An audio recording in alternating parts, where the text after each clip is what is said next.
আশঙ্কাই সত্যি হলো। ইরান ইসরায়েলের যুদ্ধের মধ্যেই এবার মার্কিনী হানা, সরাসরি যুদ্ধে জড়ালো আমেরিকা। ইরানের সফল অপারেশন মার্কিনী বিমানে ইরানের 3টি পরমাণু কেন্দ্রে air strike.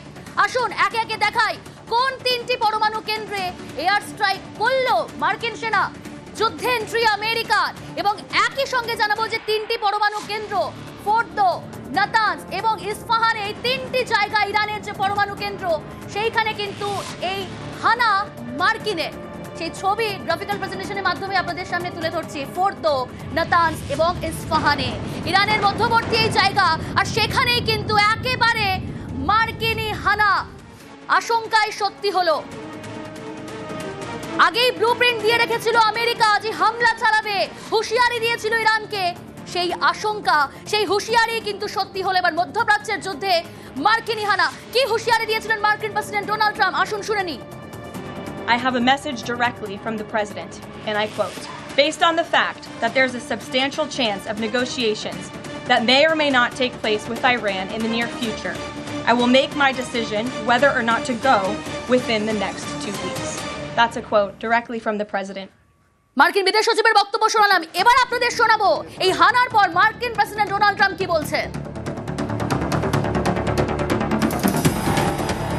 A short time ago, the U.S. military carried out massive precision strikes on the 3 key nuclear facilities in the Iranian regime, Fordo, Natanz, and Esfahan.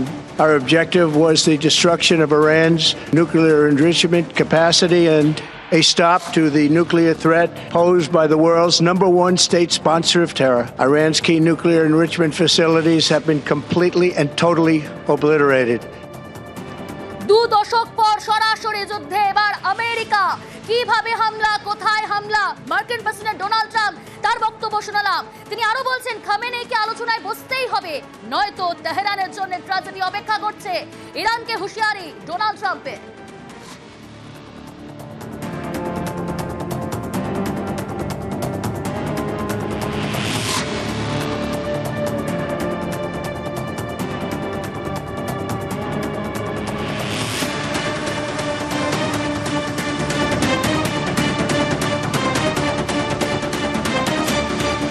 Remember, there are many targets left. Tonight's was the most difficult of them all, by far, and perhaps the most lethal. But if peace does not come quickly, we will go after those other targets with precision, speed, and skill. With all of that being said, this cannot continue. There will be either peace or there will be tragedy for Iran far greater than we have witnessed over the last 8 days. বাকি রয়েছে, যেমনটা বললেন মার্কিন president Donald Trump, 3টি পরমাণু কেন্দ্র সেখানে যেমন হামলা চালানো হয়েছে ইরানের, সেখানে হচ্ছে ফোর্দো, নাতানজ এবং ইস্পাহান, এই 3টি জায়গায় পরমাণু কেন্দ্রে যেমন মার্কিনী হানা, কিন্তু এখনো বাকি রয়েছে। আগেই হুঁশিয়ারির বক্তব্য শোনালাম, কি হুঁশিয়ারি দিয়েছিলেন ডোনাল্ড ট্রাম্প। তারপর তিনি কিন্তু বলছেন যে এখনো টার্গেট বাকি।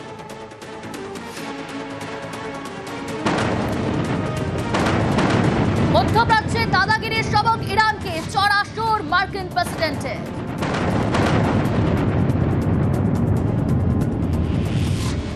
Iran, the bully of the Middle East, must now make peace.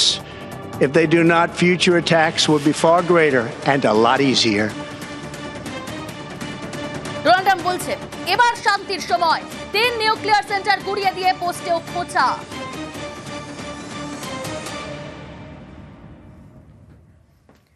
শান্তির সময় এবার। ইরানের 3টি পরমাণু কেন্দ্রে নিউক্লিয়ার সেন্টার, সেখানে যখন মার্কিনী হানা, তারপর পোস্টে খোঁচা দিলেন ডোনাল্ড ট্রাম্প। এবার শান্তি ফিরবে লিখলেন তিনি। কিন্তু প্রশ্ন এখান থেকেই যে আদৌ কি শান্তি ফিরে আসবে। আমরা কথা বলেছিলাম আন্তর্জাতিক সম্পর্ক বিশেষজ্ঞ রাজাগোপাল ধর চক্রবর্তীর সঙ্গে, তার কাছ থেকে বোঝার চেষ্টা করেছিলাম সত্যি কি এবার শান্তি ফিরে আসবে, নাকি এই সংঘাত আরো তীব্র হবে, আরো দীর্ঘায়িত হবে। কি বললেন রাজাগোপাল ধর চক্রবর্তী, আসুন শুনে নেওয়া যাক। ইরানের যে সমস্ত পরমাণু যে সমস্ত প্ল্যান্টগুলো আছে সেগুলো ভেঙে দেওয়া দরকার, এবং ইরানের হাতে যদি পরমাণু থাকে সেটা সমগ্র মধ্যপ্রাচ্যের একটা পরিস্থিতি ভয়ঙ্কর করতে পারে। এই পরমাণু শক্তি যদি ভেঙে দেওয়া হয়েছে, যেটা আমরা দেখতে পাই ফোর্ডো, যেটা সবচেয়ে ডিফিকাল্ট ছিল, যেখানে ম্যাসিভ অর্ডিন্যান্স পেনিট্রেটার দরকার ছিল, আমেরিকার বোমারু B-2 বিমান গিয়ে ভেঙে দিয়ে চলে এসছে, অনেকটাই যুদ্ধের শেষের পথে। ইরান কিন্তু পারেনি আমেরিকার দম্ভ ভাঙতে বা ইসরায়েলের যে বাসনা সেটাকে রুখতে। এরপরে তারা হয়তো এগিয়ে মেগে হামলা করতে পারে আমেরিকার যে সমস্ত ঘাঁটিগুলো আছে, এবং হামলা করলে তো যে ধরনের জবাব হবে সেটা ইরানের পক্ষে বোকামি হয়ে যাবে। এদিকে ইরানে মার্কিনি হানা আগেই জানতো ইসরায়েল। গতকালই নেতানিয়াহুকে ফোন ট্রাম্পের। ইরানে হামলার বিষয় দুই রাষ্ট্রনেতার কথা। ইরানে মার্কিনি হানায় পোয়া বারো ইসরায়েলে। তেহরানকে কোণঠাসায় আমেরিকার মদদ। ট্রাম্পকে ধন্যবাদ নেতানিয়াহু। একযোগে খামেনেইকে সবক দুই দেশের। পাল্টা ইসরায়েলি প্রধানমন্ত্রীকে অভিবাদন মার্কিন প্রেসিডেন্টের। Congratulations, President Trump. Your bold decision to target Iran's nuclear facilities with the awesome and righteous might of the United States will change history. In Operation Rising Lion, Israel has done truly amazing things. But in tonight's action against Iran's nuclear facilities, America has been truly unsurpassed. It has done what no other country on earth could do. History will record. I want to thank and congratulate Prime Minister Bibi Netanyahu. We worked as a team like perhaps no team has ever worked before. ট্রাম্পের কৌশলে ত্রাহিত তেহরানে। মধ্যপ্রাচ্যের যুদ্ধে entry আমেরিকার। যেমনটা শুরু থেকেই বলছিলাম, Iran Israel যুদ্ধে এবার সরাসরি এন্ট্রি আমেরিকার। ইসরায়েলের সমর্থনে সরাসরি ইরানে হানা। শুক্রবারই আলোচনার জন্য 14 দিনের ডেডলাইন ট্রাম্পের। ডেডলাইন শেষের আগেই ইরানে মার্কিনি হানা। এবার কি করবেন খামেনেই, তাকিয়ে রয়েছে গোটা বিশ্ব।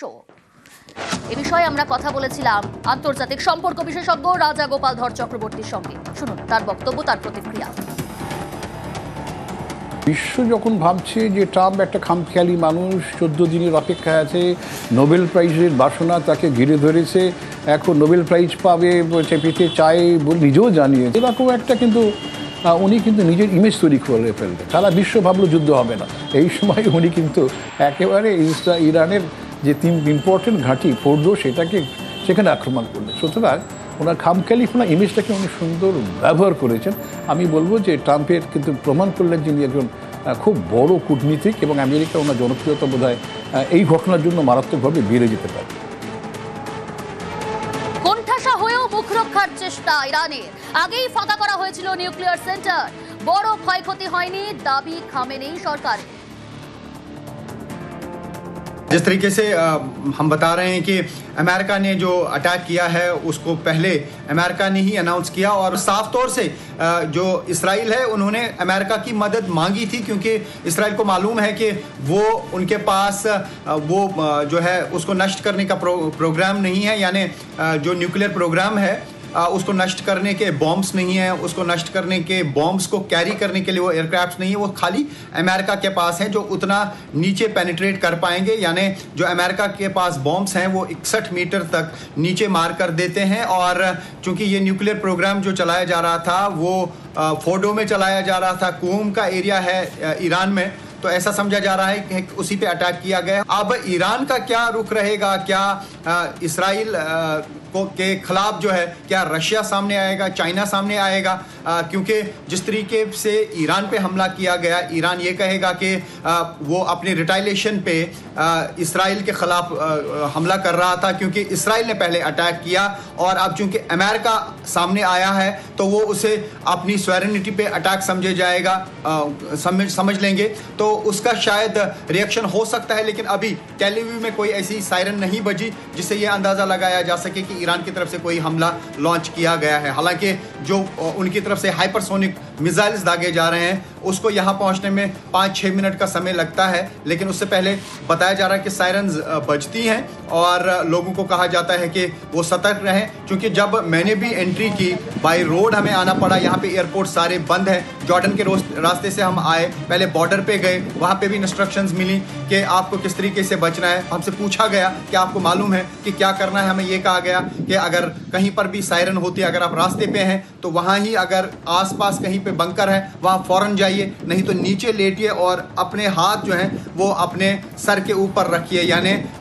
नीचे सरफेस पे रहिए, ताकि अगर कोई हमला होता है तो इर्द गिर्द की बिल्डिंग्स का असर या स्प्लिंटर्स का असर इंसान पे ना आए। तो वो यहाँ पे समझाने की कोशिश की जाती है। और जब हम होटल में एंटर हुए, सबसे पहले यही इंस्ट्रक्शंस दी गई किस तरीके से अटैक से बचना है, क्या क्या करना है, किस तरीके से आपको बंकर में जाना है। तो यहाँ पे पहले से ही इसराइल के लोग भी रेडी थे कि अगर कोई भी हमला होता है तो किस तरीके से बचना है। और ये पहले ही समझा जा रहा था कि शायद यूएस इसमें एंट्री करेगा, लेकिन यूएस ने ये एक सरप्राइज जरूर दिया है। মধ্যপ্রাচ্যের মহারণের সিঁদুরে মেঘ, ইরানে ঢুকে আমেরিকার মার, যুদ্ধে সরাসরি মার্কিনী যুগে এবার উদ্বেগ বিশ্ব জুড়ে। এরই মধ্যে এবার রাষ্ট্রসংঘের মহাসচিব অ্যান্তনিও গুতেরেস তার পোস্টে শান্তির বার্তা, শান্তি সুরক্ষা বার্তা। রাষ্ট্রসংঘের মহাসচিবের সদস্য রাষ্ট্রগুলিকে শান্তি ফেরাতে পদক্ষেপের চাপ।